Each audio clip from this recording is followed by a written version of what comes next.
We are now ready to do our computation for the ANOVA tests. So, naka-ready na yung data natin. Let's just make it smaller para mas madali siyang i-highlight. So, ang kailangan natin dito sa main menu ng Excel ay yung data. And itong part na to, yung data analysis. So, kung walang data analysis ang Excel nyo, all you need to do is go to File, tapos Options, pagkatapos Add-ins, at tapos i-proceed ka dun sa Go, tapos i-click mo lang yung dalawa yon, yung Analysis Tool Pack, tapos mag-okay ka, lalabas na yung data analysis. Okay? So, that's how you do it. Now, since meron naman tayong data analysis, all we need to do is to click on this. And then, ang pipiliin natin sa lahat ng mga to ay yung unang-una, yung ANOVA single factor kasi one-way ANOVA yung gagawin natin. Okay? So, let's do okay. And then, on the onset, ang makikita nyo, kasi the reason why may laman yan is I did a computation previously. So, ito yung magiging default, magiging itsura niya pag nag-click ka, yung first time ka na magko-compute. So, what you do is, doon sa input range, kailangan nandun yung cursor mo. So, nakita nyo, may line, di ba? And then, i-highlight mo lang tong lahat under appearance. Okay, so ayun na yung data niya. And then, just click on the output range at pumili ka lang dito kung saan mo gustong mag-appear yung output. So, I'll just click on this cell. Okay, so lagyan natin siya dito and then click on this cell para dun lalabas yung output nung ANOVA nung appearance. Okay, so pag may laman na yan, just click on OK. Tapos, eto na yung pinaka-output nung ANOVA test natin. Ang bilis, diba? So, let me just make it big para mapakita ko sa inyo kung anong ibig sabihin ng mga to. So, ang pinaka-importante sa atin para ma-analyze natin ay yung average. Ito yung tinatawag natin sa statistics na lagyan ko na lang ng lalakihan natin. Okay, let's put it. Yan. Siya yung ating mean. Okay? So, ang tawag niya doon ni Excel doon sa mean ay yung average. And we can see that yung column 1 na to, ito yung sample A, ito yung sample B, at saka yung sample C. And we can see, pagka pinagpares-parehas natin yung number ng, kasi kailangan naka 2 decimal places lahat yung mga averages natin. So, lagyan natin siya ng highlight. Okay?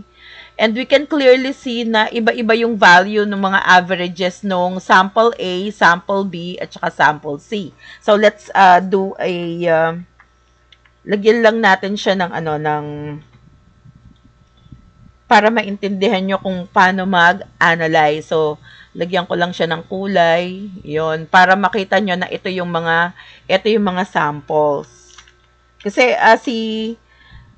si Excel ang tawag niya column, okay? Kasi ayun yung inanalyze natin kanina, yung column 1, 2, and 3. Pero actually, ang title natin sa kanya, sample ABC, diba? So, ayan. So, nakita natin obviously na pinakamalaki yung average or mean nung sample C natin. So, mataas yung score niya, 8.86. Sumunod na malaki ay yung sa sample B at saka yung pinakamaunti ay yung 8.10 para sa sample A. Ngayon, ang ginagawa ni ANOVA, is there a significant relationship or difference on the averages nung tatlo? Okay? At ang sagot niya dito, para dun sa tanong na yon ay yes, there is a significant difference. Okay? So, dito natin yan makikita dun sa p-value. I'll just make a color of this one. Yan. Yan yun. So, anong ibig sabihin yan? Actually, sa mathematics, gawin lang natin siyang text ha, para hindi siya mapalitan ng numero. Ang ibig sabihin yan ay 5.6 times 10 to the negative 7. Bali, exponent niya yung 7. Negative 7 actually yung exponent niya. Ayun na nakalagay letter E. Ibig sabihin, pagka ginawa mo daw to na decimal, so let's make it a text again para hindi niya baguhin na. So parang i-move mo ng 7 pa na decimal places. So magkakaroon ka dito ng 0. 1, 2, 3, 4, 5, 6, 7, tapos 5, 6. So ganun kaliit. Ganon kaliit yung nakuha niya na p-value. And according to statistics, pagka daw ang nakuha mo na p-value ay less than or equal to 0.050. Okay? 0.05, 'di ba? Kita nyo naman noon napakalayo niyan, 'di ba? Sobrang ang daming zero. So ibig sabihin mas maliit siya. Mas maliit siya. In other words, there is a significant difference. So, since this is very small, it means that there is a significant difference. Nung tatlong attributes, okay, yung mean nung tatlong attributes doon sa isa't isa. So, ibig sabihin, pinakamalaki talaga yung para sa sample A. At mayroong noteworthy, kumbaga, noteworthy yung differences ng kanilang mga averages. Okay? So, ayun yung kailangan mo dito. Pag nagre-report ka naman ng ANOVA sa thesis mo, ang kailangan mo ay, of course, kailangan i-show mo yung average. Tapos, kailangan din ipakita mo yung p-value at saka yung f-value. So, these are the things that you need to show doon sa document nyo kapag ka naggawa ka ng ANOVA or one-way ANOVA. Okay? So, you need to do the same thing para doon sa taste. Okay? So, ganun ulit. So, just go on data and then data analysis and then ANOVA single factor. Okay? And then, you need to erase this na kasi hindi na yun yung kailangan mo, diba? So, you need to delete it as well as this one. I-delete mo yan. Alright? So, ano na ngayon yung kailangan mo? So, let's make it smaller ulit. Hindi na siya pala mag-smaller. So, taste naman yung ating i-check. Kaya, ayun yung i-highlight. Ayun na, na-highlight na siya kaagad. And then, click mo lang doon para sa output. Ang ilagay mo na lang, dito mo na lang siya ilagay sa ilalim para mabilis mo siyang makita. And then, click on OK.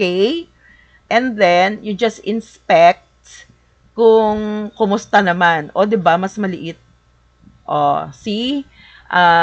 Ang ginagawa natin dito, we need to make it 2 decimal places para mas mabilis mag-compare tayo. Okay, so ayan, diba? So, 2 decimal places na yon. So, kita mo naman, itong dalawa, syempre, yung sample, same samples pa rin yan, diba? So, let's just copy para lang maano nyo. Kasi ang papakita ko lang dito sa video na to ay, dalawang examples lang para you can do it on your own and you can analyze it on your own. So, eto ulit yung averages. Okay? Tapos, eto yung p-value. At saka yung f-value niya na kailangan mong i-report. Okay? So, kitang-kita mo naman yung sample A natin, 7.02.